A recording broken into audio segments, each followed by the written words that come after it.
ജൂതദേശീയത എന്ന് പറഞ്ഞാൽ സയണിസമാണ്. സയണിസം എന്ന് പറഞ്ഞാൽ സിയോൺ എന്നുള്ളതാണ്. ജെറൂസലമിൻ്റെ കുറേ പേരുകളിൽ ഒന്നാണ് സിയോൺ എന്നുള്ളത്. അങ്ങനെയാണ് സയണിസം എന്നുള്ള പേര്. എന്താണ് സയണിസം?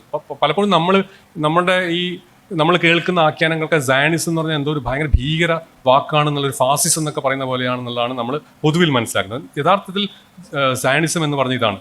അതായത് ജൂത ജനതയ്ക്ക് അവരുടെ ചരിത്രത്തിൻ്റെയും വിശ്വാസത്തിൻ്റെയും പാരമ്പര്യങ്ങളുടെയും കഥകളുടെയും ഒക്കെ ഉറവിടമായ ജെറൂസലം ഉൾപ്പെടുന്ന അവരുടെ പിതൃഭൂമിയിൽ, അവരുടെ ബിബ്ലിക്കൽ ലാൻഡാണ്. 3000 വർഷത്തോളം അവർ ഒരു ഷെയർഡ് ഹിസ്റ്ററിയും ട്രഡീഷൻസും ഒരു ഭാഷയും ഒക്കെ പങ്കിടുന്ന, അവരുടെ സ്റ്റോറീസ് ഒക്കെ പങ്കിടുന്ന ഒരു പീപ്പിളാണ്, ഒരു ജനത. ആ ജനതയ്ക്ക് ഒരു ദേശം. കാരണം അവർക്ക് ഒരുപാട് രാജ്യങ്ങളിൽ പിന്നെ ഈ ജെറൂസലം നിന്ന് പോകേണ്ടി വന്നു. അങ്ങനെ ലോകത്തിൻ്റെ പല ഭാഗങ്ങളിലും എത്തപ്പെട്ടു. അവിടെയൊക്കെ അവരുടെ ഈ ഡിസ്ക്രിമിനേഷൻ അനുഭവിക്കാൻ തുടങ്ങി. അങ്ങനെ അവർക്ക് ഈ യൂറോപ്പിലൊന്നും രക്ഷയില്ല.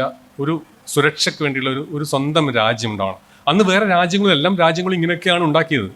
താൽക്കാലികമായിട്ടോ അല്ലെങ്കിൽ കൃത്യമായ നാച്ചുറൽ ആയിട്ടുള്ള ബോർഡറൊന്നും രാജ്യങ്ങൾക്കൊന്നും ഉണ്ടായിരുന്നില്ല. രാജ്യങ്ങളൊക്കെ ഇങ്ങനെ യുദ്ധത്തിലോ അല്ലെങ്കിൽ പാർട്ടീഷനൊക്കെ ആയിട്ട് ഇങ്ങനെ മുറിച്ച് കൃത്രിമമായിട്ടാണ്